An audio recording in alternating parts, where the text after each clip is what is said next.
coming from corporate, you might as well be banging your head on a brick wall because nobody's going to pay attention for you. So you have to get corporate to set that tone for the whole entire organization. Welcome to Simply Trade, brought to you by Global Training Center. My name is Lalo, and together with my co-host, Andy Shiles, we have well over 60 years of combined trade, logistics, and supply chain experience. Along the way, we have seen and experienced different challenges in trade compliance. We decided to put the show together and call on our friends and colleagues in the business to discuss these topics and just hang out with us to shoot the ship on all things trade. Thank you for spending some time with us. Enjoy the show.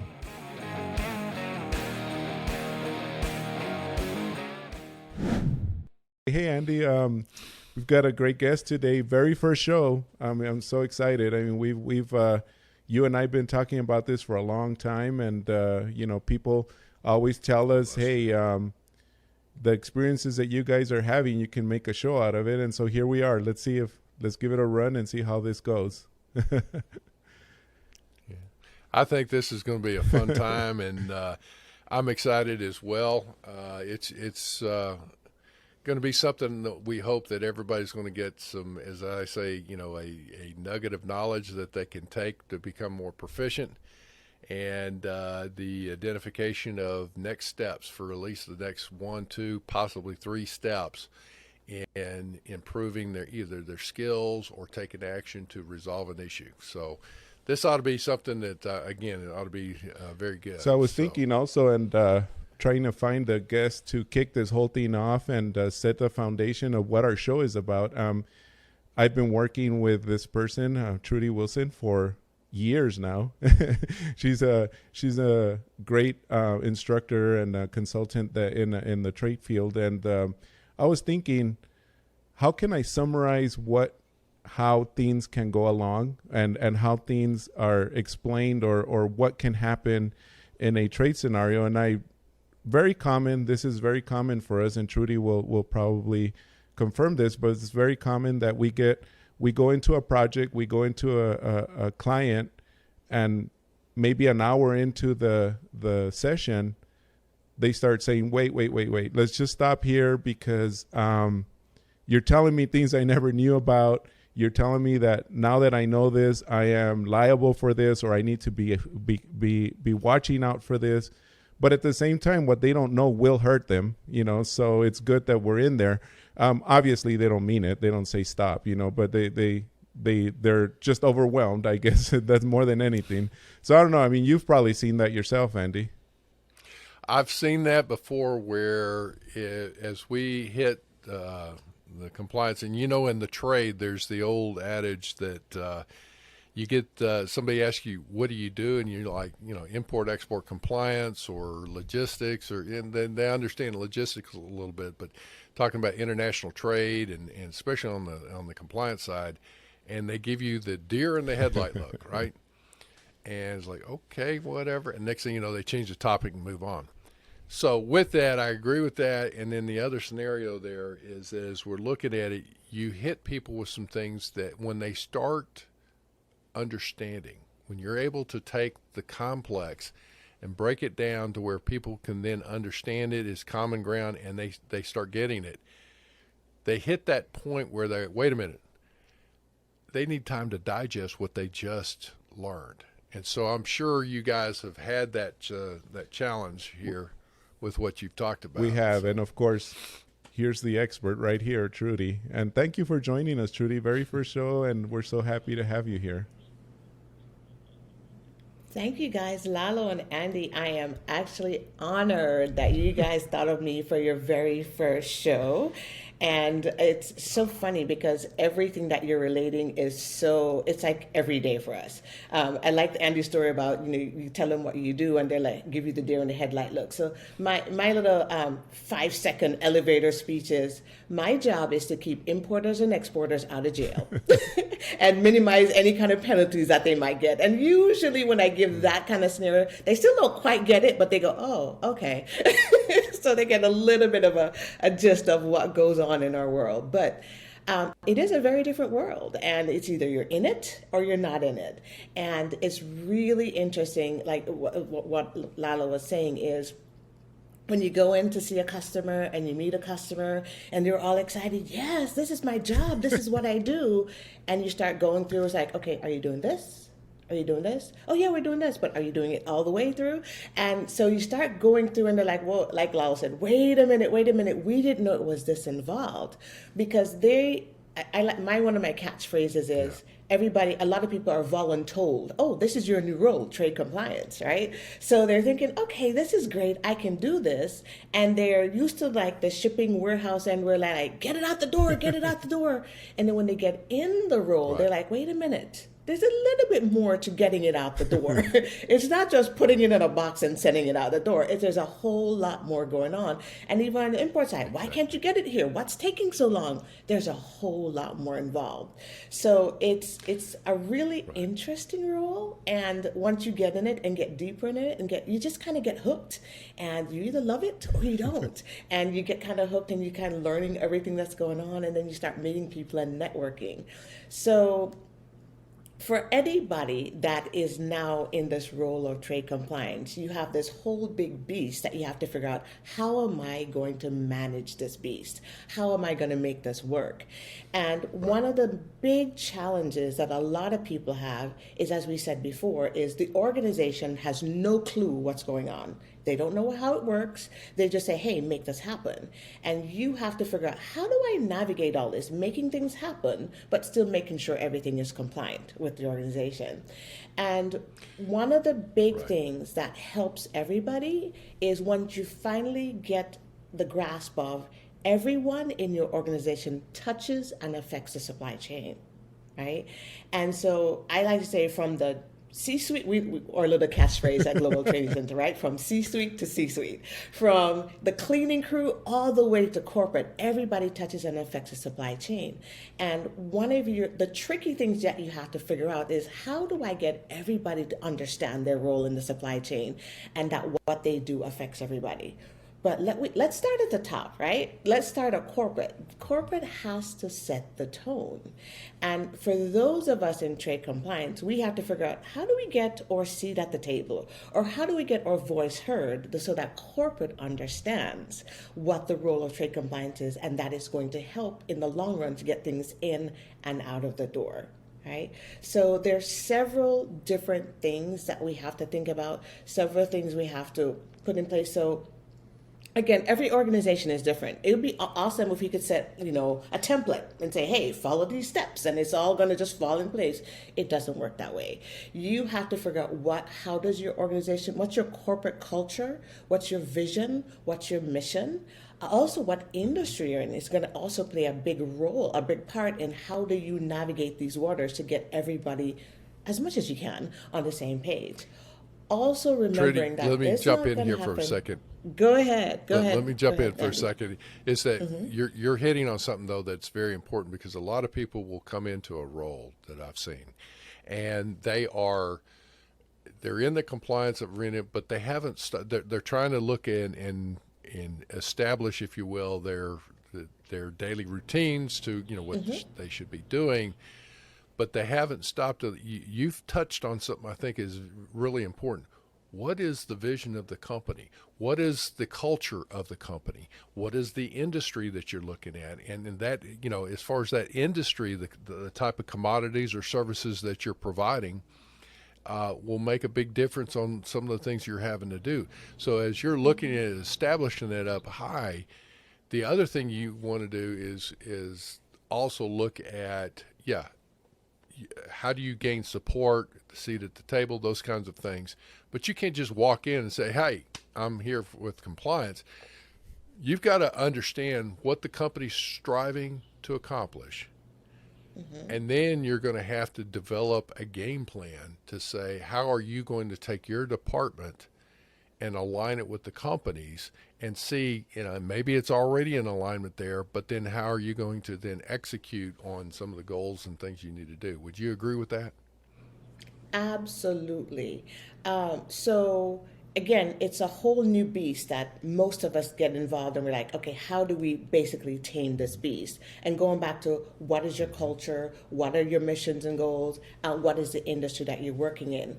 You also have to think about, okay, how are you actually going to make this happen? Are you going to be a group that oversees trade compliance, or are you going to be down in the trenches actually doing the work? I get both ends of the spectrum. I'm working with a company that imports a lot of clothing, and they're in the trenches. I mean, their director of trade compliance, she does classification. She does work with all the partner government agencies. She does everything hands-on with her team. And then I work with other organizations. I'm working with a chemical company that trade compliance is higher level, right? And so they have to work with the people that are working within their department to make sure that they follow all the rules and regulations. More of an advisor role, right? More of an advisory role, absolutely. That's a better way to say it. More of an advisory role. So again, it goes back to not one shoe doesn't fit all. You have to look at your organization. What is its culture? How does it function? And how is the best way for me to implement trade compliance within that organization? Okay, it could be lunch and learns, because one of the things is people don't understand what we do. So keep it simple. Don't quote the regulations to everybody, right? Keep it simple, actionable, simple little PowerPoints, lunch and learn. Everybody loves food, okay? It may be, take donuts in and have a little breakfast break and talk about, this is the topic for today. And everybody is very visual right now. So what is a simple way that we can communicate and use infographics, whatever it takes to communicate what needs to be done in your industry for that problem? Yeah, it's like the relationships are so important as far as what you're doing there. And I agree with that. It's like you've got to gain support. In an advisor role, you're trying to work on your power of influence to get people motivated to take actions in the appropriate manner that you want them to. In a hands-on role, you have a little bit more, hands-on, you can make a decision, but you still need, and it's vital, you still need to develop the power of influence to not only help motivate your staff, but then those other supporting groups around you as well, so that you're looking at that. That's Trudy, that is a vital importance. And the only other thing I will say of what you had mentioned, I think it's another key point. Compliance people a lot of times will, as I had a boss that used to say, don't get wrapped around the axle. Don't get so detailed and all that, and you get wrapped around the axle that it slows you down, takes you off track. And one of the key things is I used to have some staff that would put together some updates on the, regulatory affairs to different issues that are going on. And they were quoting the regulations. They would write this dissertation of emails and things, and they would send that out, and they would expect the upper management to be able to decipher that. They don't have time for that. And here's what in a nutshell, is a compliance-related person's, one of their primary objectives in communicating to the company is to take the complex messaging of regulations and all that and translate that into very simple language. They need to know this, is what I was always told. But no, they don't. Upper management, if they want to know more questions, can always ask. But you take all these regulations, I think that the issue is going to be, what is it out of all of that, bottom line, with the new regulations, rule change, whatever's going to go on, what is it that management needs to know? What is it? Is there a decision to be made, and those kinds of things? And then make that the message, and then all the details. That's your job to do that. Yes. Would you agree with that, Trudy, that's absolutely something that they should learn how to do?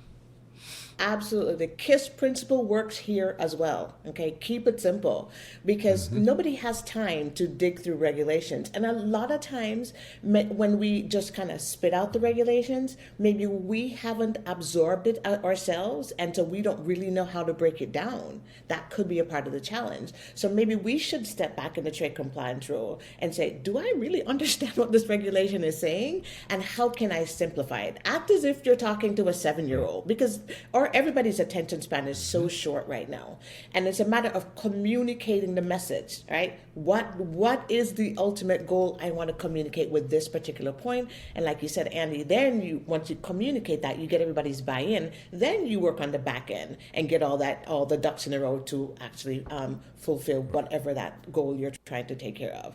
So it's my it's really a matter litmus of test. communicating. Right, and on communicating, my personal litmus test is if an eighth grade student can read something that I have drafted and understand it.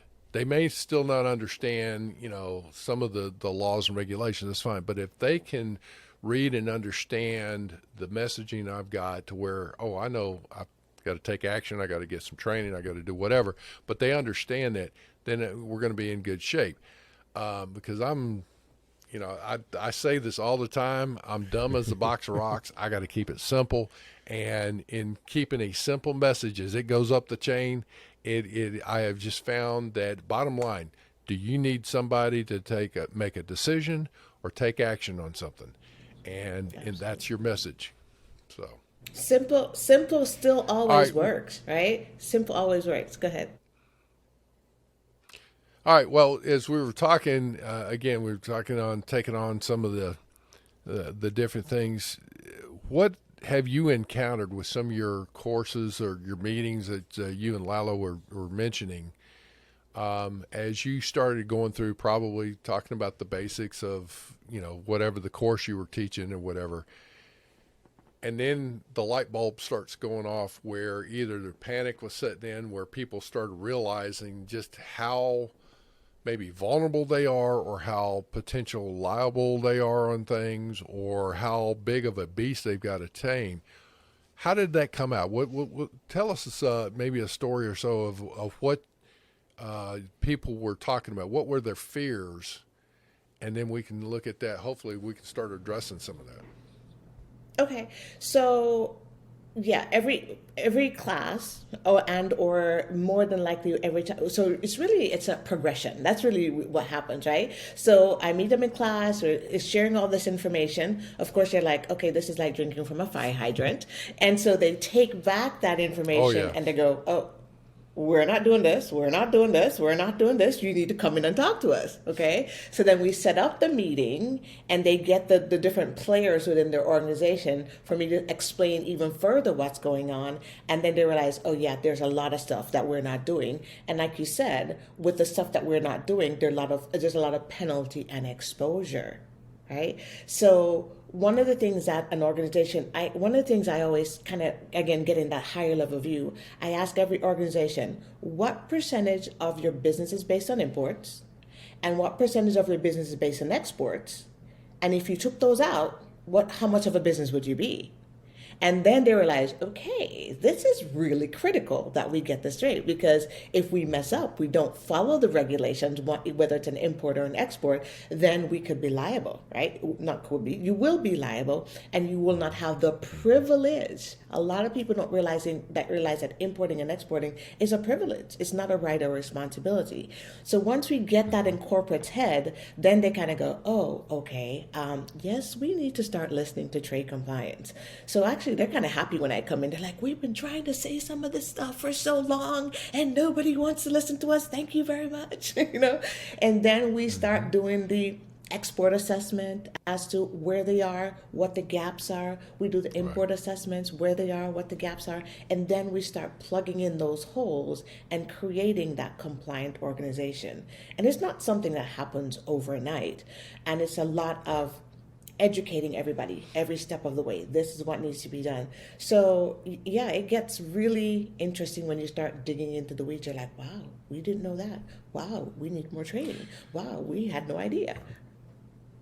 One of the things I'll tell you, Trudy, is I usually will challenge some folks in the compliance arena, especially if they're somewhat of a highly tenured, person and they've been around a while. And here's the question that I always throw at some compliance people. Do you trust the information on the commercial invoice and the shipping paperwork that the vendor has supplied to go with that shipment, including if it has a classification, country of origin, any special declarations on all of that. What do you think is the answer that I have usually heard back from that question from compliance people? It's probably, oh yes, or vendor and suppliers, they know what's going on and they put all the information on there. But we can't trust that information. No, I'm Absolutely talking can't. the logistics people. Well, no, and see, I'll even challenge this. I love this. See, I love this kind of discussion because generally speaking, the logistics folks, yeah, we're fine with it, or the purchasing, yeah, we're fine with it. But compliance will usually say, oh no, I don't trust any of the paperwork that come from the vendors. And I'll ask then the next question that, why not? And they'll say, oh, but we don't have any control over our vendors. And I stop it right there and I said, no, that's wrong. Yes, you have control. Those vendors know what to make, what to ship, when to ship it, and what to put on that paperwork so they get paid. You have control. What the compliance has not done is exercise their influence and gotten involved so that everything goes smoothly. How often does it have compliance-related information in it? Very little.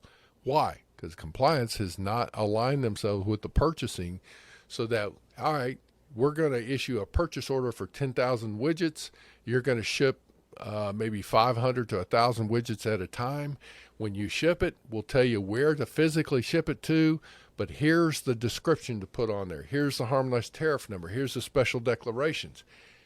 And that alone will take a lot of work, strategy, planning, alignment, networking to get that information to be put into the appropriate database files, then go through with the IT systems, and then get placed onto the appropriate paperwork. Would you not agree with that as I'm going down that road? 199%. So I'll take it. I'll expand on that even more because that's one of my hot topics, my things I like to talk about.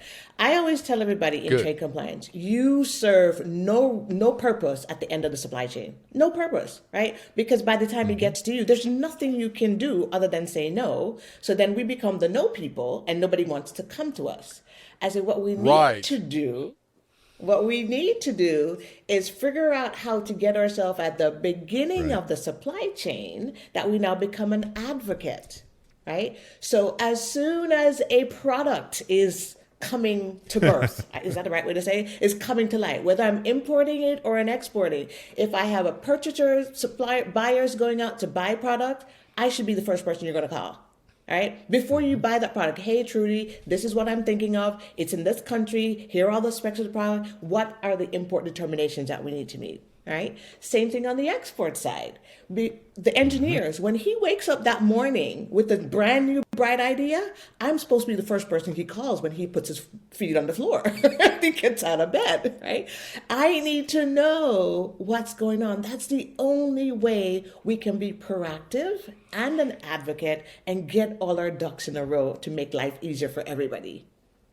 That right there is what I call the proverbial thing, is that if you are traditionally, and you wait till it arrives or all that, you become the pooper scooper at the end of the parade. Instead, you want to start feeding this beast rather than cleaning up after it. Is that good? I like that. The pooper scooper at the end of the parade. I'm going to add that to my little list. But yeah, you serve no purpose at the end. You can't do anything. You're going to be sweeping it up, mucking the stalls, folks. They're looking at you like, make it happen. It's like, no, it's too late. I can't do anything at this point. So going back to kind of what we started with is try to figure out how to get yourself at the beginning of the supply chain at the table when all the all the decisions are being made. And it's so funny because I am working with a customer right now, and that's her biggest challenge. It's like, no matter, and she talks to corporate, And she explained till she's blue in the face that the buyers can't go out and buy the stuff without letting me know. And she still is not yet successful in changing how things go, but she's still working on it. She's not giving up. So some organizations, it's going to be easier to get this point through, and others it's going to be like pulling teeth, but don't give up. Right. Listen, we could keep going on into several things, because I was just saying that developing the skills of influencing people, I mentioned this and you had as well, as influencing people to take action and whatnot. If she's trying to communicate and she's not getting the responses she's wanting, then she needs to step back and develop a strategy and look at it. She may need to stop and develop some skills to become more proficient in that realm. A case in point, in a personality assessment, it looks to see what motivates people and what demotivates people. And the point being is, if you're talking to somebody that is a visionary and, you know, a big thinker and all that, and you come in with minutia of details, you're going to lose them. Conversely, if you come in with a very high level, but you're dealing with somebody that's very detail oriented, they want to know the details. How did you come to this decision? And those kinds of things. You've got to spend energy to take your complex things that you're trying to do and develop a strategy on how am I going to communicate this to where they're going to be influenced to take the action. So that's a great example of what we were just talking about. Communicating several times, it's not going anywhere. It's like, okay, then you need to look at and go, you know what? You need to improve your communication skills. Saying that, I think, again, why don't we do a quick recap of what we've got? Again, I think we're going to come out with some other shows out of this that we're going to say, okay, let's talk about this topic with you, Trudy, because it's like, man, you are such a phenomenal wealth of information. I love it. So we talked about, you know, when you're stepping into the role, aligning with the vision of the company and what they're trying to accomplish, the culture. The culture's huge. There was something else. Oh, the industry that they're in, right? Because not only do we have to think about customs, not only do we have to think about customs, we also have to think about partnering government agencies, which is a whole other topic all in itself. So go ahead. So there's a category that, you know, again, this is not something where we're going to come out with everything. It's like you've got to get categories of areas that you need to stop, think, and say, let me develop a game plan in these areas of what is it I'm trying to accomplish. You made mention, I think you called it setting the tone in the compliance arena. Setting the tone of the organization? Or setting of the organization. Setting the tone of the organization. Right? That's another thing. Right. And again, it makes a big difference of advisor role or hands-on role or a hybrid of both. Or a hybrid of both.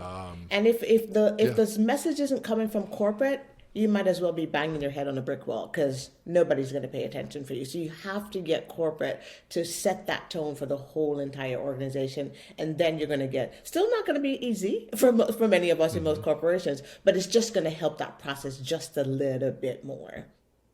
I think what we've got so far is, Lala, man, I'll tell you what, we've got a gold mine of some stuff here, and we can just keep on going. I do too. I so love we do have that. You guys are awesome. I love the energy. Thank you. Well, you bring a lot of that energy to it too, Trudy. Thank you. But thank you all. Thank you, Trudy. We'll wrap it up here, and then we'll pick up on the next show on something else. All right. All right. Awesome. Thank Trudy, you guys. have a great rest of your weekend. And all the best to you. You too. Bye-bye. Thank you. You guys too. Thanks. All right. Bye-bye. Thank you very much for joining us. Simply Trade is brought to you by the generous contributions of Global Training Center. You can follow the show and GTC on LinkedIn or Twitter and other social networks. Make sure you check out the show notes in the description for a full rundown of today's show with all the important links. Also, make sure that you share this with a friend and subscribe on your favorite streaming platform. We really like hearing from you. If you enjoyed the show, make sure to rate and review wherever you listen to this podcast. If you or someone you know would like to be a guest in the show or would like to sponsor Simply Trade or suggest any topic you would like for us to discuss, please contact us via email at simplytrade@globaltrainingcenter.com, or you can DM us on Twitter at simplytradepod. Thank you again for the privilege of your time. Happy trading. Simply Trade is not a law firm or an advisor. The topics and discussions conducted by Simply Trade hosts and guests should not be considered and is not intended to substitute legal advice. You should seek appropriate counsel for your own situations. These conversations and information are directed towards listeners in the United States for informational, educational, and entertainment purposes only and should not be substituted for legal advice. No listener or viewer of this podcast should act or refrain from acting on the basis of information on this podcast without first seeking legal advice from counsel. Information on this podcast may not be up to date depending on the time of publishing and the time of viewership. The content of this posting is provided as is. No representations are made that the content is error-free. The views expressed in or through this podcast are those of the individual speakers, not those of their respective employers or Global Training Center as a whole. All liability with respect to actions taken or not taken based on the contents of this podcast are hereby expressly disclaimed.